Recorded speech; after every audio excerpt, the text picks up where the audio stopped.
¿Qué tal? ¿Qué tal? ¿Cómo están? Buenos días o buenas tardes, buenas noches, independientemente que estén viendo este proyecto de formación que imparte el Instituto Nacional de Neuroeducación. Muchas gracias por estar aquí con nosotros.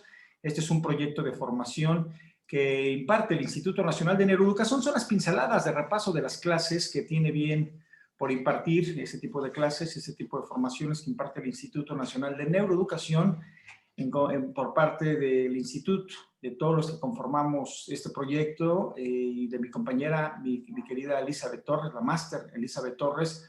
Pues hoy nos toca trabajar juntos en estas pinceladas de información que complementan parte del proyecto de formación de diferentes diplomaturas del Instituto Nacional de Neuroeducación. Elizabeth Torres, ¿cómo estás? Buenas, ¿cómo te encuentras tú? Hola, muy buenas noches, muy bien, muchas gracias. Aquí compartiendo contigo estas pequeñas pinceladas. Muy bien, pues muchas gracias. Hoy nos tocó trabajar juntos y bueno, pues vamos a contribuir dando estas pinceladas de refuerzo de las formaciones que tienen nuestros alumnos. Pues muy bien, pues entonces vamos a dar inicio lo que es con este tema y bueno, pues qué importante es para nosotros, mi querida Elizabeth, este tipo de formaciones. Claro que sí, pues bueno, importante también mencionar que nosotros somos una institución de orden privado que se encarga pues justo a la investigación en todo lo que se refiere al tema de la neuroeducación, y esto es importante mencionarlo para saber quién está a cargo de todas estas formaciones, a qué se dedican y qué hacen. Y pues nosotros, el Instituto Nacional de Neuroeducación, hacemos estas investigaciones referente a todas las neurociencias, a toda la neuroeducación, y sobre todo a través de estas investigaciones pretendemos contribuir de una manera muy importante a mejorar la calidad de la educación. Hoy en día es muy importante hacer parte de la educación todo lo que se refiere a las neurociencias. Por eso, el principal objetivo del instituto siempre ha sido, pues, dar a conocer todos los avances del desarrollo, de la investigación, todo lo que involucra la disciplina de la neuroeducación, plasmarlo dentro de las aulas, y lo hacemos a través de diferentes talleres, diplomados, pláticas, clases de reforzamiento como esta. Entonces, pues el día de hoy estamos aquí dándole seguimiento y pues bueno, vamos a pasar a la diapositiva que sigue. Sí, por supuesto, y bien importante que estamos ya en todo lo que es la República Mexicana y también en parte de lo que es Latinoamérica, que tenemos bien por contribuir, pues evidentemente con estas formaciones. Mi querida Elizabeth, Lo vamos a dices. estar trabajando. Sí, claro que sí, lo dices muy bien porque seguramente algunos de los que nos escuchan pues son de aquí de México, de donde somos nosotros, pero tal vez nos estén escuchando desde otro país en su plataforma, en este diplomado particularmente que es docente en neurociencias. Este diplomado que está dentro de sus plataformas y que tenemos a bien complementar con estas pequeñas pinceladas en un video, y pues bueno, está a cargo del máster César Alanís, máster en neuroeducación y gestión en el aula, máster Elizabeth Torres, su servidora, también máster en neuroeducación y gestión en el aula. Y pues bueno, vamos a avanzar con lo que son los términos que nos van a permitir irnos adentrando en este tema del docente en neurociencias. Y lo primero y lo más importante que tenemos que entender nosotros es que la neuroeducación es una disciplina que se conforma del conocimiento que van aportando otros estudios sobre el funcionamiento del cerebro, y que nosotros podamos comprender esto nos va a permitir llevar una mejora en la educación, porque los niños van a comprender mejor y más rápido. Y lo van a hacer porque nosotros, a través de este estudio, vamos a entender que cada persona es única y que cada persona y cada alumno, cada estudiante tiene un sistema nervioso central único. Por lo tanto, el método de enseñanza que yo voy a utilizar, pues totalmente queda rebasado a los métodos tradicionales porque se pretenden ajustar a todos, y la neuroeducación hoy nos viene a enseñar que ya no podemos seguir avanzando así, que cada uno de nosotros es único, que cada uno de nuestros cerebros es muy particular, y este desarrollo que nosotros tenemos nos va a permitir ir ampliando nuestra gama de metodología. ¿Qué opina usted, César? Pues definitivamente muy interesante porque la manera de enseñar ha cambiado y la manera de aprender también, si bien es cierto que tenemos tenemos un conflicto muy importante en las aulas por la manera en cómo nosotros enseñamos, porque de alguna manera nosotros enseñamos como nosotros aprendido, cuando hemos tenido una evolución en tecnología, en ciencia, una gran transformación en la manera en cómo, obviamente nos vamos adaptando al ambiente. Y nosotros traemos muy sistematizado lo que es la enseñanza y vamos mucho a la réplica, y como bien lo indicas, ha cambiado esto, vamos mucho a la réplica, a la memorización. En esta cultura de formación, antes de la neuroeducación, bueno, pues teníamos más transitado el tema más a la memoria que a la inteligencia. Se decía que la gente que de alguna manera estudiara mucho, pues era más inteligente. Hoy sabemos desde la neuroeducación que no el acumular conocimiento nos hace más inteligente, y eso lo vamos a ir platicando pues muy de cerca. Y por eso aquí me interesa los mitos, ¿verdad? Porque hoy en día pues existen muchos mitos alrededor de la neuroeducación, que obviamente se van revelando, la nueva cultura de la neuroimagen, que es toda la tecnología que en los últimos 10 años, llamada la década del cerebro, esta tecnología que tanto ha avanzado nos ha enseñado ahora en vivo qué es lo que sucede en un cerebro, cuando un cerebro atiende, cuando un cerebro aprende, cuando un cerebro responde, de qué manera nosotros, a través de esta nueva imagen, nos damos la oportunidad de conocer más de cerca el cerebro. Bueno, pues aquí se han revelado ya muchos. Se han dado a la tarea ya precisamente de revelar mucho de los mitos, ¿no? Uno de los mitos, por ejemplo, era la gimnasia cerebral, que eso se decía que cuando las personas hacían determinados ejercicios como gimnasia cerebral, ayudaba mucho al desarrollo y al aprendizaje. Y no es que ayude, sino simplemente si no existe un proceso, y sabemos que el cerebro es maleable, que el cerebro es un cerebro que va cambiando con la experiencia, con el entorno, y cuando nosotros llevamos un cerebro a la experiencia con conciencia, evidentemente en el ambiente pues va generando una neuroplastía, una neuroplasticidad, pero nada tiene que ver eso con la gimnasia cerebral. Pero también se dice que nada impacta tanto, por ejemplo, en el cerebro, nada tiene tanta influencia en el cerebro que la música, ¿no? Pero hoy decían que, por ejemplo, el efecto Mozart, ¿no? Que las personas que escuchaban diferentes tonalidades de efecto Mozart supuestamente tiene una mayor capacidad de inteligencia. También es un mito que pues ha quedado revelado que eso no es cierto, ¿no? Estamos hechos a nuestra genética, tiene una influencia muy importante el ambiente. Si bien es cierto que la genética está predeterminada, es el ambiente enriquecido de los estímulos, de lo que decíamos hace un momento, lo que permite esa habilidad y esa gestión en cuanto a la neuroplasticidad y en la parte importante de la neurogénesis, que más adelante lo vamos a ir platicando.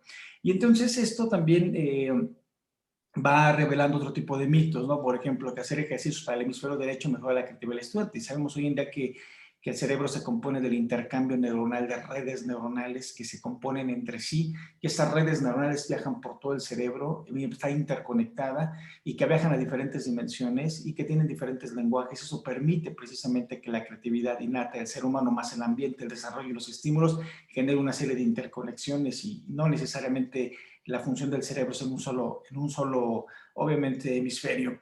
Entonces, el problema de estos neuromitos como sesgos sociales, pues también genera unas falsas expectativas en los padres, creando precisamente frustración. Y esto nos ha dado los aportes de la neurociencia. Entonces, los neuromitos, pues también son importantes revelarlos. Y uno de los neuromitos de los sesgos sociales que implica es que el estudiante, estudiando mucho, se hace más inteligente. También, obviamente, pues es un neuromito. Y sabemos que el estudiante influido por un buen ambiente, el estudiante influido por buenos estímulos, el estudiante equilibrado psicológico y emocionalmente tiene una influencia muy propositiva, vinculando y con herramientas una excelente enseñanza-aprendizaje. Y eso también lo vamos a ir viendo pues más adelante. Y qué importante es, por ejemplo, que nos platiques un poco de qué es parte de los objetivos de la neuroeducación, Elizabeth.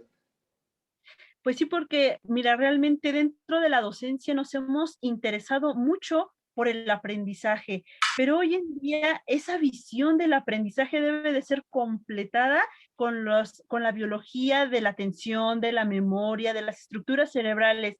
Eso nos va a permitir tener un objetivo muy claro, optimizarlos, darle al punto exacto para el aprendizaje. Estos procesos de enseñanza y estos procesos de aprendizaje se van a volver mucho más fáciles de ir moldeando acorde, ajustándolo a cada uno de nuestros alumnos, de cada uno de nuestros aprendices, a través de este conocimiento de la atención, de la memoria, de la motivación, reconociendo el impacto cerebral que yo a través de diversas metodologías, de diversas estrategias, de la puesta en marcha de las herramientas neuropedagógicas, voy a lograr. Esto va a permitir que el aprendizaje sea óptimo, que el docente logre transformar realmente su manera de enseñar, que logre transformar la educación, porque vaya, todo este panorama nos permite irnos transformando, diseñar estrategias acordes a la medida del alumno, y al alumno a su vez le va a permitir irse apropiando de ese aprendizaje porque está hecho a su medida, está hecho de una manera que le impacta, que le genera significado. Entonces, la neuroeducación tiene como principal objetivo, pues acercar a todos los que nos dedicamos a este ramo de la enseñanza, a esos conocimientos que están relacionados con el cerebro, con el aprendizaje, y de esta manera, pues ir conociendo cómo funciona, cómo se mejora, cómo es más efectivo, cómo realmente le es significativo, y que todos estos agentes que tienen que ver con el aprendizaje, pues que estén a la mano, al alcance de todos. La neuroeducación entonces se encarga de acercar estos conocimientos a la educación, a las aulas, para que el aprendizaje sea cada vez más efectivo y más eficiente. Interesante, fíjate que qué importante es dejar de enseñar como nosotros aprendimos. Y la mejor justicia que le podemos hacer a cualquier alumno de cualquier aula del mundo es dejarle de enseñar como nosotros aprendimos, porque en todo caso le estamos nosotros sesgando precisamente su libertad de aprendizaje, pero más importante, ser él el actor principal, obviamente, de su enseñanza-aprendizaje, que el alumno sea el actor principal de su creatividad e innovación, pero más importante, que él sea libre de aprender a su manera, a su modo, pero lo más importante es enseñarle que aprender a pensar es un vínculo importante también para la enseñanza-aprendizaje. Y fíjate que lo que veíamos en clase, no sé si lo recuerdes, que veamos las claves, ¿no? Las claves que, bueno, hay mucha información sobre neuroeducación que poco a poco vamos a irlo viendo. Vamos a ver el pizarrón científico, vamos a ver las neuroherramientas, vamos a ver partes del cerebro y sus funciones, vamos a ver neuroplastía, neurorigidez y vamos a ver, obviamente, química cerebral, vamos a ver procesos de atención, vamos a ver un sinfín de cosas en toda esta diplomatura, que obviamente esta información complementa también otras diplomaturas. Lo interesante y lo rico de aquí son las claves que nos permiten de alguna manera ir enriqueciendo esta formación. La educación es algo permanente que va cambiando, como también las culturas van cambiando en sus sociedades en función de cómo en cada una de las sociedades generan estas, bien, como bien lo dices, estas estrategias. Y yo quiero platicarte, lo platicamos en clase, las 6 claves de la neuroeducación, y recuerdas que no se aprende repitiendo. Anteriormente tendríamos la escuela, el sesgo, ¿no? Vamos a platicar el cuadro científico cuando platicamos de sesgos, como estas desviaciones o como estas limitaciones. No necesariamente aprendemos repitiendo. Bueno, la repetición, como la constante de generar neuroplastía, es una forma de retener el conocimiento, pero retener el conocimiento, pero con conciencia. Y aquí es donde vamos a platicar mucho, ¿verdad, Elizabeth? De las herramientas con conciencias que permiten enlazar precisamente este estado de comprensión. Pero bueno, una de las claves que vamos a platicar, lo que estamos viendo en estas pinceladas de repaso, no se aprende repitiendo, es decir, ni memorizando las cosas, sino con la experiencia ligada a las emociones. El pegamento del aprendizaje, como bien lo has dicho, es la emoción. El estado emocional que se gestiona en el aula es el pegamento del aprendizaje. Bueno, pues hoy sabemos que mientras más conectado esté y vinculado esté y regulado esté y equilibrado esté el alumno, obviamente con sus emociones, más sólido y duradero será el conocimiento que se adquiere. Entonces, las emociones no son ni buenas ni malas, simplemente nos mandan información. Hoy que todo neuroeducador en el aula implemente y gestione a través de las herramientas estados de conciencia emocional que permitan que precisamente se vincule más el estado emocional. Ya lo decíamos, lo platicábamos, ¿no? Que dependiendo del estado emocional que convive el alumno, permitirá que esa experiencia obviamente se amolde una memoria de largo plazo. Que esto, bueno, como bien sabemos, lo vamos a platicar más adelante. Entonces ya aprendimos que no se aprende repitiendo ni memorizando. Algo también muy importante que veíamos en clase es enseñar de manera amena, con anécdotas, con sorpresas, con historias, ¿verdad? Y sobre todo en medio de conversaciones, del intercambio grupal. ¿Te acuerdas que tenemos ya una herramienta que es el aprendizaje colectivo, donde nosotros cedemos la palabra o la autoridad a nuestros alumnos para que los alumnos de su experiencia con conciencia puedan narrar ese aprendizaje y los demás podamos aprender con atención, una colaboración de aprendizaje. Bueno, pues enseñamos de manera amena.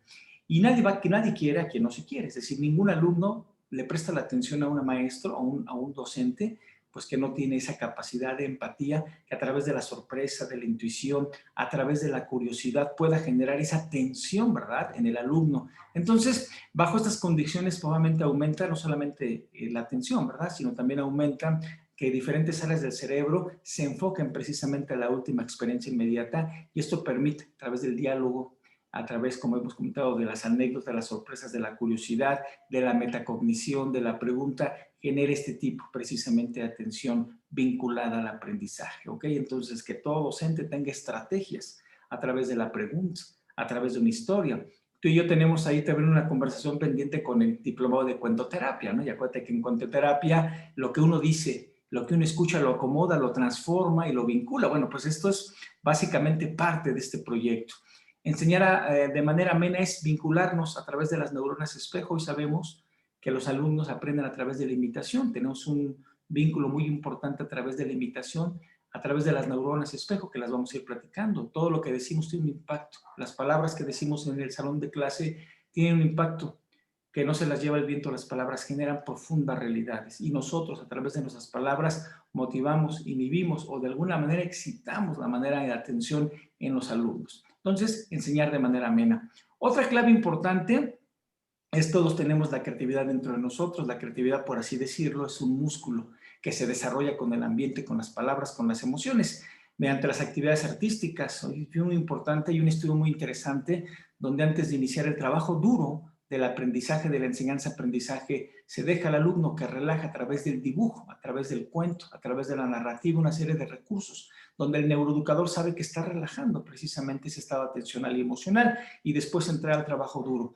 Entonces, promover la creatividad a través de actividades artísticas dentro del aula, dentro del salón de clase, durante el salón de clase y posterior al salón de clase está demostrado que permite mejorar la atención, mejorar la concentración y evidentemente esto permite que los alumnos se relajen.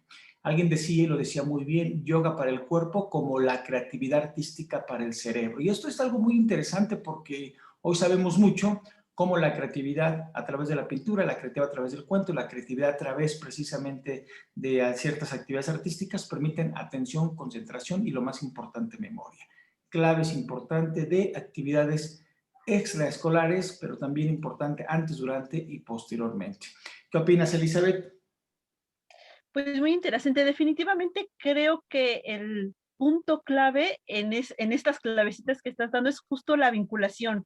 Cuando yo me vinculo como docente con el aprendizaje, pero me vinculo además con el alumno lo siente, el alumno lo percibe y eso genera en él esa necesidad, ese deseo, esa pasión por aprender. Finalmente, quien tiene pasión por enseñar despierta la pasión por aprender. Entonces creo que forma parte fundamental estarlo haciendo de una manera creativa, amena, vinculada con el alumno.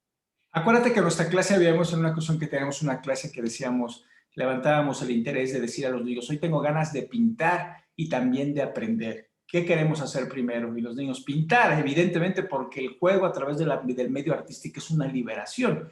Entonces, tenemos que entender que el vínculo de las artes son procesos neuroplásticos, que el arte hace lo que las palabras no pueden hacer. Entonces, interesante lo que tú dices, cuando uno tiene pasión, probablemente por enseñar, pues realza la pasión del niño por aprender. Estrategas de la innovación pedagógica a través de la neuroeducación. Y fíjate que lo que bien sabemos hoy en día es que el ejercicio es un aliado a la plasticidad cerebral, generando neurotrofinas que viajan por el torrente sanguíneo, generando pues efectivamente esta capacidad de conexión interneuronal en las redes de asambleas de neuronas que permiten que la creatividad y la atención, pero sobre todo la memorización estén presentes. El ejercicio regular que generen precisamente un estado intenso por periodos de 15 a 20 minutos es tan sano para los niños, porque también el juego libera para ellos, o también a través del juego se vinculan, se conocen socialmente a través del juego, obviamente intercambian su carácter, va uno conociendo su carácter.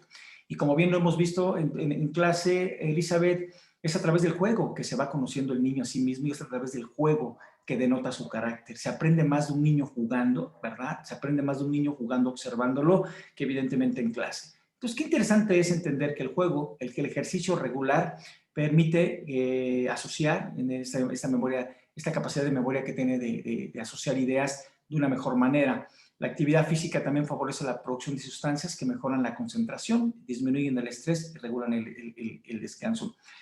Bueno, pues sabemos bien que las neurotrofinas, pero también sabemos que las endorfinas y también sabemos que la dopamina, sustancias químicas que generan el impacto del cerebro en función del ejercicio que uno hace de manera regular. Entonces es tan sano que los niños tengan trabajo de ejercicio con ellos mismos, pero lo más importante, el movimiento corporal, entendiendo que el movimiento corporal también es un lenguaje.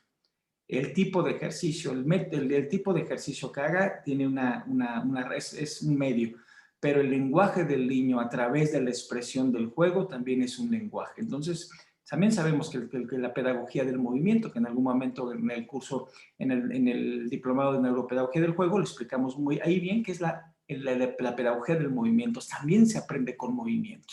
Y bueno, entonces el movimiento, importante, regulado, sostenido y intenso por periodos cortos, neurotrofinas que permiten la atención, concentración, memoria, generación de redes neuronales y lo importante que los niños hoy, vamos, tenemos ciertas drogodependencias a las redes sociales, bueno, pues qué importante es que todo neuroeducador también influya de manera propositiva para que los niños tengan ese trabajo colaborativo con el ejercicio. Otra de las ideas importantes, una de las claves importantes es descansar y dormir bien, es parte fundamental del buen crecimiento y la buena sanidad del cerebro. Es cuando dormimos, cuando nosotros, todo lo aprendido durante el día, es cuando dormimos, muchos procesos se llevan a cabo, que se consolida el conocimiento. Una gran parte de los problemas que existen hoy en día son los malos hábitos del sueño. Y cuando alguien tiene malos hábitos de sueño, bueno, pues sabemos muy bien que los niños están limitados cognitivamente y sesgados emocionalmente. Lo importante de descansar y dormir son procesos tan importantes que se concilia evidentemente los aprendizajes y muchos procesos que el cerebro necesita durante la vigilia, durante el sueño, están determinados para tener una buena ecología mental y una buena sanidad emocional. Hoy vamos, los hábitos a veces no son tan positivos y que hoy en día que todo neuroeducador proponga a los padres de familia, pero también evoca a través del ejemplo que dormir y dormir bien consolida los conocimientos, nos hace más resilientes y lo más importante, gestionamos mejor las emociones. Un niño que no ha dormido bien, bueno, pues no tiene los estados de atención, sus procesos evidentemente de análisis, de reflexión, sus procesos de retención y de memoria precisamente se ven limitados y tenemos muchos problemas de concentración, pero más de comprensión. Entonces, tú y yo lo hemos platicado mucho, que hay niños que no tienen buen descanso y pues su estado anímico es deplorable y evidentemente el resultado, el rendimiento académico, bueno, pues está por los suelos. Importante aquí entender que dentro de las clavecitas está descansar, dormir y lo más importante también reír, ¿verdad? Porque el reír también es estimula o generan estímulos que generan endorfinas y las endorfinas como la dopamina son estados de relajación para el cerebro y el humor, parte del humor, parte de reír, dicen que una sonrisa es la curva que todo lo cura y cuando hacemos ejercicios de estimulación que permite esta liberación a través de reír, a través del humor, pues también el cerebro se da cuenta de que no estamos en peligro y eso relaja ciertos procesos cognitivos y regula evidentemente su estado emocional y un niño que ríe pone más atención porque pues, de manera presente no está en peligro y eso permite que sus procesos psicológicos superiores estén al máximo. Y lo interesante también, bueno, pues nada vincula tanto al niño al aprendizaje que el juego. Tenemos en el método LANIS, ¿verdad? Es un método de aprendizaje a través de la base científica, pues nosotros enseñamos un cuadro científico y en el cuadro científico enseñamos evidentemente cómo el juego a través del vínculo en clase permite precisamente que el juego es un vínculo que concilia, que vincula conocimientos, concilia psicológicamente y anímicamente al propio niño, pero también libera, y liberar, conciliar y vincular a través del juego es el mejor lenguaje del aprendizaje. Y cuando tenemos el mejor lenguaje del aprendizaje, que es el juego, es que de verdad que nos hemos creído mucho en las aulas que tener niños sentados sin moverse, sin reír, pensamos o pensábamos que éramos buenos maestros. Yo la neuroeducación pues nos dice que un niño que está sesgado en su libertad de expresión, un niño que está sesgado en su libertad de pensar y un niño que está sesgado en su lenguaje de aprendizaje, que es el juego, pues es un niño que no está aprendiendo y eso generándole mucho conflicto psicoemocional, socioemocional y lo más grave, el vínculo propio. Por eso es importante que en estas clavecitas del ejercicio regular, descansar, dormir, reír y el juego como vínculo de aprendizaje, pues están implicadas muchas zonas del cerebro que favorecen los procesos de desarrollo y la madurez cerebral. Tomemos en cuenta que hasta la tercera década el cerebro deja de madurar, pues todo el tiempo está aprendiendo. Y si un cerebro aprende mal, pues le va a costar mucho trabajo de generar nuevas y mejores, obviamente, actividades. Entonces, después de esas clavecitas, mi querida Elizabeth Torres, ¿qué opinas tú del juego, descansar y del ejercicio regular? No, pues definitivamente nos demuestran cómo se aprende a través de todo el cuerpo. Todo el cuerpo forma esta construcción de los aprendizajes, de nuevas redes, de vincularnos con el aprendizaje, el movimiento fundamental, pero también la relajación, relajarme a través de un buen descanso, de descansar, de dormir, de reír, que me relaja tanto y que me permite consolidar todo eso que ya moví, que ya toqué, que ya experimenté. Entonces, definitivamente entender que la neuroplasticidad se forma no nada más, se forma en el cerebro, pero no nada más a través de él, sino a través de todo lo que yo hago en el exterior para consolidar esos aprendizajes. Muy interesante lo que la neuroeducación nos enseña, porque a través de esto entonces vemos que la importancia de la neuroeducación está ahí, en esas claves que nosotros podemos retomar, que podemos estar consolidando día a día a través de ponerlas en práctica, porque hoy aprendemos entonces que la neuroeducación respeta y nos enseña ese proceso de desarrollo en el que nosotros respetamos algunas etapas porque son necesarias, pero en respetar esas etapas, nosotros formamos esa red neuronal necesaria para consolidar el aprendizaje. Y esa red neuronal se forma a través de no la repetición mecánica como memoria, pero sí la experimentación para llegar a una misma conclusión a través de varios procesos, a través de varias experiencias. Es decir, tenemos que tener una experiencia consciente, una experiencia que nos permita concluir este mismo aprendizaje de muchas maneras. Tenemos que formar alumnos que nos permitan hacer neuroplasticidad constantemente. Y entonces la neuroeducación nos enseña a los docentes que hay muchas alternativas para potencializar el proceso de enseñanza-aprendizaje. Y creo que radica ahí la importancia de estarnos preparando, de estarnos actualizando, de incluir la neuroeducación en las aulas. ¿Qué opina, maestro César? Pues definitivamente aprender cómo aprende el cerebro es una ventaja competitiva a la inteligencia y la evolución del niño. Definitivamente, Elizabeth, porque aprender cómo aprende el cerebro es una ventaja que nosotros no tuvimos, en el buen sentido. Bueno, yo no tenía una educación basada al movimiento, yo no tenía una educación basada a la pregunta, yo no tenía una educación basada a la gestión emocional. Hoy en día enseñamos a los niños herramientas de gestión emocional como diálogo, que vincula y busca responsables en lugar de culpables, porque hoy sabemos que un niño que gestiona sus emociones es un niño que sabe pensar, que sabe decir, que sabe sentir, que sabe hacer, que sabe obtener. Bueno, y lo que trato de decir con esto es el tema de cómo la neuroeducación es una herramienta, definitivamente, como bien lo indicas, que le da alternativas a los docentes para poder potencializar eso que llamamos capacidad de evolución de enseñanza-aprendizaje.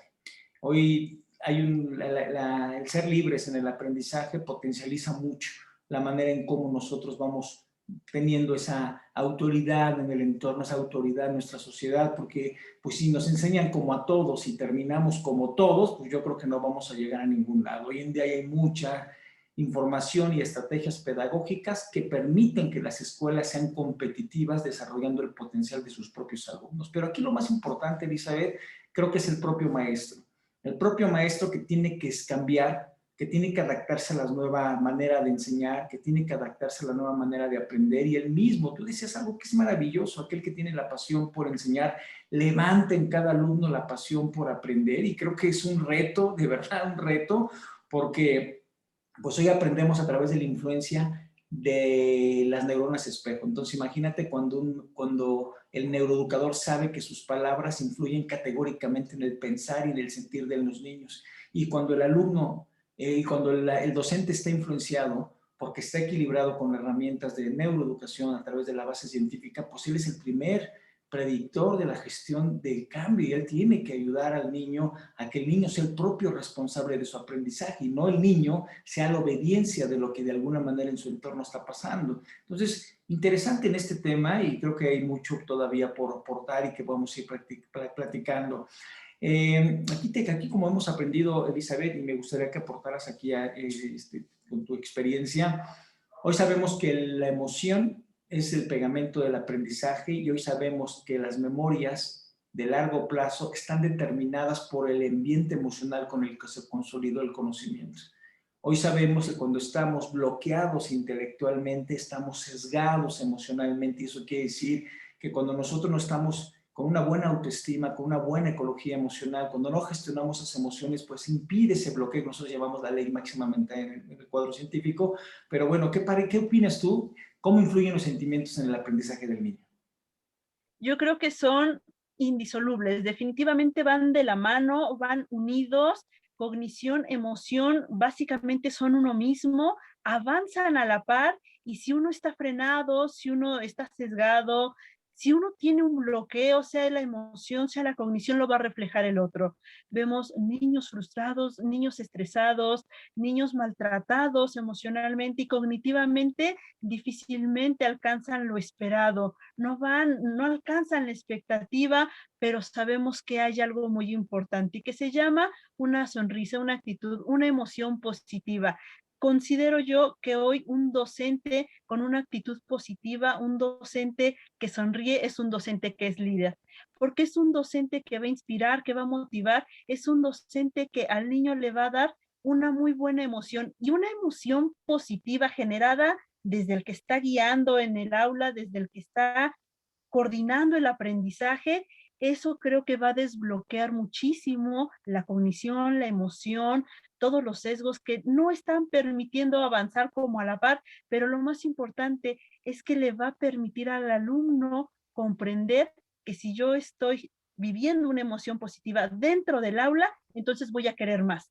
Cuando yo tengo una emoción positiva, quiero más y quiero regresar y quiero volverla a experimentar. Y eso hace que el desempeño definitivamente sea mucho más óptimo, se incremente, la participación sea más y con mucho más entusiasmo y lo mejor que se va a quedar grabada en una memoria a más tiempo, por más largos plazos, porque todo aquello que a mí me agrada, todo aquello que yo percibo como positivo, pues quiero volverlo a repetir y genera unas emociones y unas memorias tan sólidas que definitivamente el aprendizaje se vuelve significativo.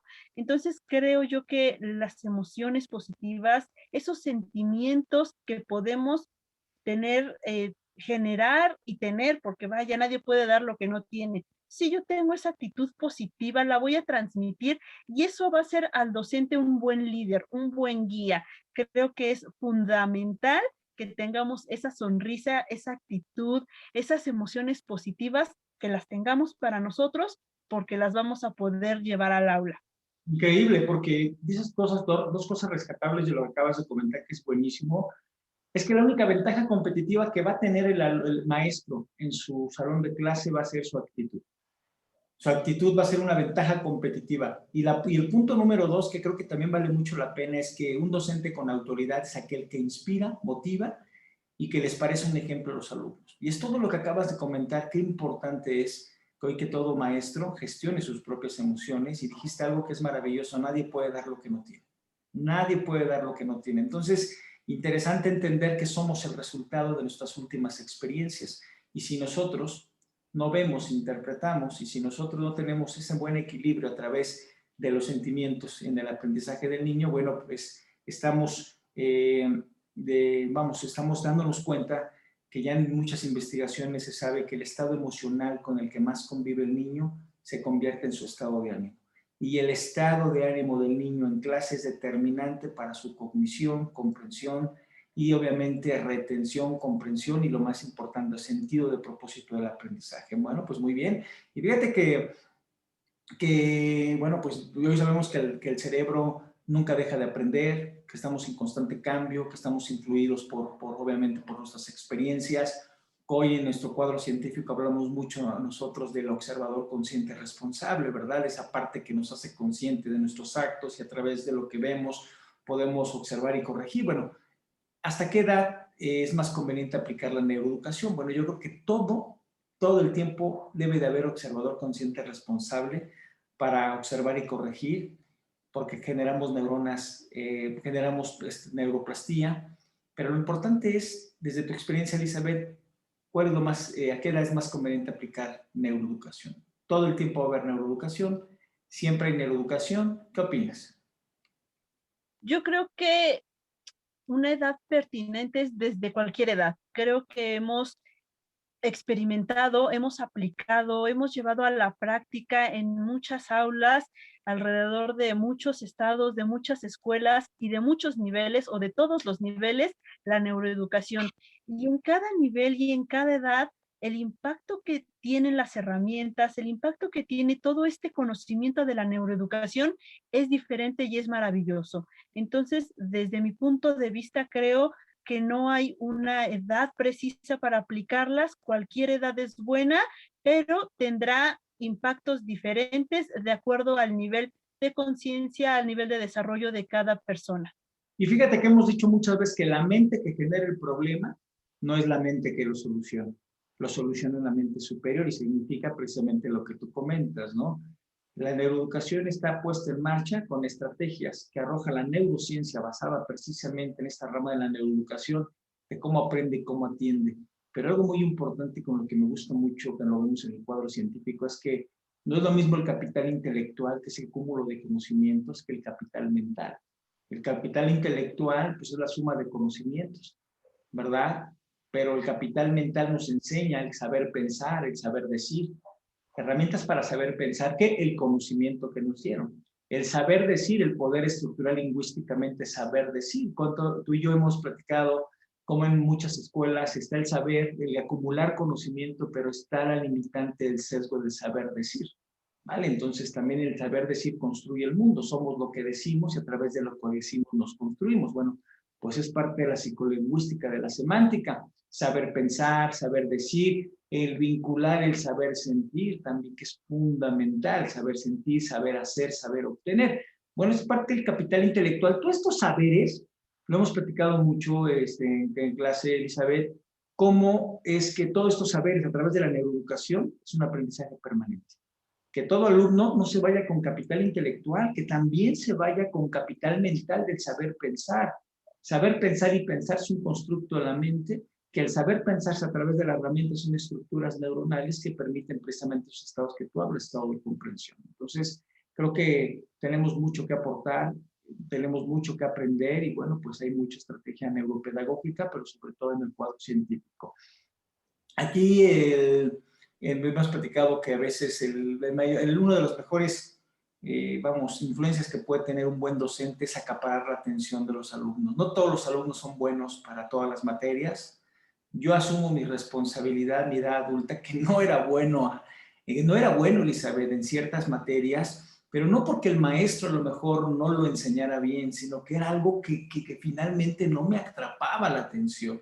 Y hoy sabemos que, bueno, los niños no es que no les guste tu materia, es que tenemos que entender que tenemos que tener muchas herramientas alrededor. Tú lo has platicado, la emoción, la pregunta, la curiosidad, el factor sorpresa, ¿verdad? El vínculo propio a través de la pedagogía de la pregunta que realzan ese interés. Pero bueno, platiquemos, ¿cómo puede ayudar la neuroeducación en el aprendizaje de materias que no le gustan a los estudiantes? ¿Qué opinas, Elizabeth?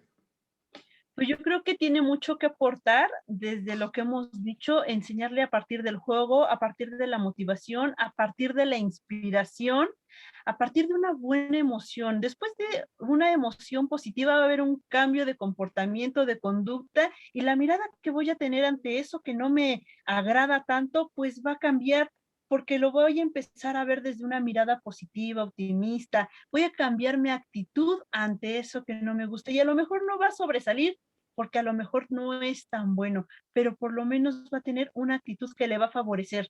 Y ese pequeño cambio de mirada definitivamente va a marcar la diferencia. Le va a permitir darse cuenta que es capaz, le va a permitir además entender que puede creer en sí mismo. Y cuando un niño, cuando un adolescente, cuando un joven cree en sí mismo, entonces enfrenta el desafío para poder darle hacia adelante y hasta donde llegue y conocer realmente sus límites. Entonces yo creo que todas estas herramientas, todas estas pinceladas le van a permitir al alumno irse orientando hacia aquello que le gusta y que no le gusta, que le sirve y que no le sirve. Porque además, a partir de todos estos, de esta suma de conocimientos de la neuroeducación, hoy hablamos de unas nuevas educaciones, de educación financiera, de educación de conciencia, de educación ambiental, que ahora me significan algo más que estar sentado adquiriendo un cúmulo de conocimientos. Hoy entendemos, gracias a las neurociencias, que todo eso que yo estoy aprendiendo me deben de servir para ser competitivo allá afuera, en aquello que me voy a dedicar en mi día a día. Y fíjate qué importante es lo que comentas, hay muchas educaciones nuevas, también está la nueva educación de ser testigo de nosotros mismos, que es la educación espiritual, sumamente importante. También tenemos, lo dices bien, la educación financiera. Bueno, la verdad es que las finanzas no se aprenden en la escuela, se aprenden en la educación financiera, la gestión emocional. Por eso es que nosotros en nuestro cuadro científico, que lo practicaremos más adelante, en las pinceladas que tendremos, es que hay un capital emocional, el capital emocional como recurso de conocimiento de la gestión de las emociones, tomando en cuenta que una emoción no es buena ni mala, simplemente son información de impacto que tiene esa influencia del entorno, de la experiencia. Entonces, qué interesante es que es bien cierto, el aprender es un proceso muy complejo para el cerebro, tiene que ver con tu estado de ánimo, tiene que ver con tu autoestima, tiene que ver, como bien lo dices, con la seguridad. Y algún día lo platicamos que decíamos que antes de enseñar a los niños a sumar y a multiplicar, debemos de enseñarles a creer. Hay una herramienta muy buena que está en nuestro canal de YouTube que dice: creer es bueno, creer es sano, yo creo en mí, ¿no? Entonces, cuando un niño empieza a trabajar en la escritura de creer es bueno, creer es sano, yo creo, lo estamos vinculando con su potencial creativo, con su potencial de pensamiento, con su potencial, evidentemente, de memoria. Entonces, tú y yo sabemos, como lo hemos bien puesto en práctica, que lo que el niño crea de sí mismo afecta categóricamente en sus emociones, y lo que cree el niño de sí mismo afecta categóricamente con su inteligencia, con su capacidad de razonar, con su capacidad de reflexionar, con su capacidad de analizar, pero más aún con su capacidad de tomar decisiones. Creer es bueno, creer es sano, yo creo en mí, es una herramienta que la creamos aquí en el instituto, pero más allá del fondo, la segunda fuerza más poderosa que podemos creer en un niño después del amor es creer. Cuando un niño cree, hay una herramienta que me gusta mucho, que todo está dentro de una persona, todo está dentro de él, todo inicia dentro de él y todo está dentro, todo inicia, todo está y todo depende de la persona. Hacer responsable al niño desde su capacidad y serlo consciente es potencializarlo, porque esto opera a estados psicológicos superiores. Entonces tú y yo sabemos que un niño con baja autoestima no aprende. Un niño desvalorizado, un niño limitado y un niño que tiene evidentemente sesgos emocionales afecta categóricamente. Entonces, hay muchas herramientas, hay muchísimas herramientas que imparte el instituto con sus cursos, con sus talleres, pero qué importante es entender que nadie puede dar lo que no tiene, somos el resultado de nuestras últimas experiencias, y que nadie puede dar lo que no practica y nadie puede dar lo que no comprende. Entonces, que todo maestro comprenda a sí mismo que él, teniendo una buena regulación emocional, el propio maestro pueda creer en sí mismo, pueda tener un amor propio como una aceptación, pues pueda permitir precisamente ser un acompañante, ¿verdad? Un acompañante al desarrollo del aprendizaje del niño. Entonces es muy lamentable que podamos decirle a un docente que genere una herramienta importante en el niño si la propia docente no tiene esa herramienta. Entonces es importante tomarlo en cuenta y, bueno, pues creer es bueno, creer es sano, yo creo en mí, y es definitivamente una herramienta increíble. La alimentación, sabemos que somos lo que pensamos, también somos lo que comemos, ¿verdad? También lo que comemos influye categóricamente en la relación nutrición-cognición. Sabemos, hoy hay mucho estudio científico, hoy sabemos que la comida chatarra, hoy sabemos que la comida con un bajo valor nutrimental tiene una afectación importante obviamente en la relación de cognición, en la relación de memoria con cerebro. Los alimentos son parte determinada porque así como hay alimentos precisamente que cubren un valor importante en el cuerpo, también hay alimentos que cubren un valor nutrimental para el cerebro. Están los complejos B, ¿verdad? El B3, el B6, el B9, que evidentemente esos complejos importantes para el cerebro son herramientas importantes que permiten precisamente que el cerebro tenga los nutrientes necesarios para aprender a pensar, aprender a decir, aprender obviamente a generar procesos de memoria, de atención, de reflexión y de análisis. Bueno, pues hoy en día es complejo hablar de nutrición para el cerebro porque también la dieta que el cerebro necesita mínimo para poder potencializar, pues también está no al alcance de todos. Eso es la realidad. Pero lo más importante es que si no está al alcance de todos, también saber que demasiados azúcares, demasiados carbohidratos, demasiado estrés, de no dormir bien, no hacer ejercicios, tener una vida sedentaria, tener mucho tiempo, estar infotoxicados, estar obviamente en este tipo de relaciones con la tecnología en exceso y no tener todo lo anterior, pues también es veneno para el cerebro. Entonces nosotros no solamente es lo que pensamos, sino también somos lo que comemos. ¿Qué opinas, Elizabeth? No, pues definitivamente es muy cierto. Hoy en día está muy comercializada la comida que no nos suma tantos nutrientes y estarle dando eso al cuerpo, pues no nos permite que use todo su potencial, pues porque está más ocupado en poder digerir esta situación, en poder rescatar un poco de los nutrientes. Entonces, definitivamente tratar de balancear lo que comemos, tratar de darle al cerebro esa alimentación que le va a permitir ser mejor utilizado para su aprendizaje, eso sería un complemento fabuloso. Le ayudaríamos mucho a nuestro cerebro con una muy buena alimentación. Ya posteriormente hablaremos un tema muy importante sobre la alimentación del cerebro, pero aquí lo que vale la pena comentar es que si no le vamos a ayudar al cerebro, no hay que quitarle.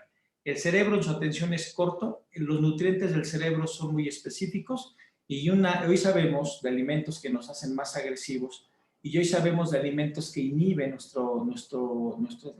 nuevamente inhiben la interconexión neuronal, como hay alimentos que evidentemente empoderan la interconexión. Tenemos neuronas excitatorias, que tienen que ver mucho con la interconexión, que también tenemos neuronas y que lo que comemos también inhibe considerablemente la interconexión o la conexión de nuestras neuronas. Pero bueno, lo importante es, y vale la pena mucho rescatar también, hacer conciencia sobre la alimentación que permite tener una buena cognición para la enseñanza-aprendizaje. El cerebro se le prepara para aprender y hay que ser muy claro. Si tú y yo lo hemos platicado, muchos alumnos también del instituto saben perfectamente que el cerebro que se le enseña y se le educa para aprender, pues es más eficiente en los procesos de interrelación de inteligencia. ¿Qué es la inteligencia? La interconexión de redes neuronales, no la cantidad de información que tenga.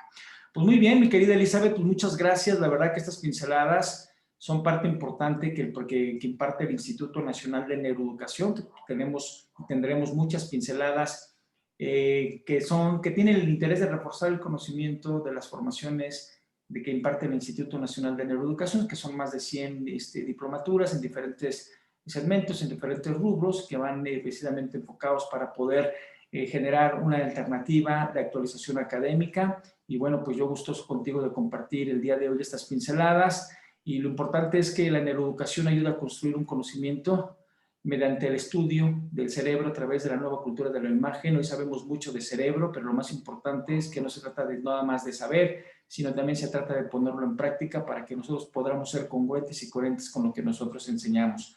El cerebro, obviamente, es el único órgano que se entiende a sí mismo y es un órgano que es el más complejo y que lo más interesante del cerebro es que no hemos también descubierto del todo cómo funciona el cerebro, pero lo que sí sabemos que hoy en día muchos docentes han cambiado la manera de enseñar porque ellos mismos han cambiado la manera de cómo perciben las cosas a través precisamente de estas herramientas de neuroeducación. Querida Elizabeth. Pues un placer también siempre estar aquí contribuyendo, aprendiendo, aportando un poco, incrementando toda esta información que nosotros podemos proporcionar y por supuesto siempre se aprende. Una manera de aprender también es compartir y pues siempre compartiendo se refuerzan los aprendizajes. hay que cambiar al que enseña, porque el que enseña será el que transforme al que está aprendiendo. Entonces, creo que a partir de la neuroeducación se pueden lograr grandes cosas y siempre sumarlo a la práctica, siempre aportarlo, transformando la práctica del día a día, es creo la mejor justicia que le podemos dar a todo el conocimiento que estamos adquiriendo. Entonces, pues un gusto haber estado aquí en estas pinceladas y pues a seguir avanzando y seguramente estaremos compartiendo algunas otras. Pues muchas gracias en nombre del Instituto Nacional de Neuroeducación y a todos los maestros, docentes, personal administrativo y todas aquellas personas que hacen posible este proyecto, pero sobre todo a ustedes, alumnos, que día a día se dan a la tarea de seguir aprendiendo, porque a través de su ejemplo contribuyen al valor del cambio, porque es a través del ejemplo el verdadero indicador del cambio. Es así como nosotros también les compartimos con ustedes con esta información. Pues muchas gracias en nombre de mi compañera, la máster Elizabeth Torres, su servidor César Aliz, les damos las gracias, muchas gracias por estar contribuyendo. Hay que compartir este videito con todas las personas que tú creas que les puede ayudar esta contribución de agregar valor, porque para el Instituto Nacional de Neuroeducación es muy importante agregar valor y dejar las cosas de verdad mejor de como las encontramos. Es parte también de la neuroeducación que debe existir en el mundo. Muchas gracias, mi querida Elizabeth Torres, muchas gracias por compartir la pantalla conmigo, muchas gracias a todos ustedes. Dale me gusta a este videito, por favor lo puedes compartir y recuerda lo que es parte del proyecto de formación de tu especialidad. Muchas gracias y bueno, pues nada, pues vámonos y nos vemos pronto con otra pincelada que seguramente mi compañera, obviamente, Elizabeth Torres, su servidor, tendremos para ustedes. Muchas gracias, hasta luego. Buenas noches, hasta luego. Buenas noches.